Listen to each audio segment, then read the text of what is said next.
Ayan guys, pumunta nga po tayo dito sa Clean Fuel sa may Bagumbong dahil nandito po yung ito po yung pinakamalapit sa atin na may available na XL, size XL ng helmet.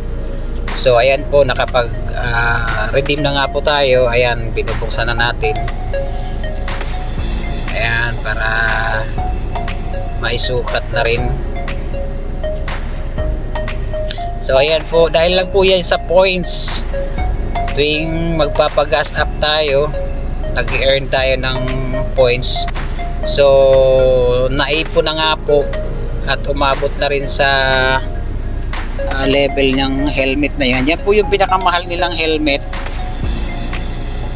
Nagkakahalaga po yan ng 3,100 points. Yan, ayan po. Napakaganda po ng helmet na yan, full face. So dahil lang po sa points, ayan, nagkaroon tayo ng libreng magandang helmet. Ayan po. So ayan na nga po, sinusulat na. Ayan.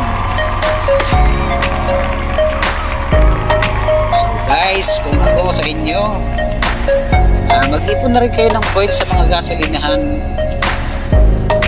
Mag-avail lang po kayo dyan ng, ng card, VIP card. Ayan o, ganda yung loob niya. So guys, maraming salamat po sa inyong panunood. At God bless po sa ating lahat. Ayan po, bye bye.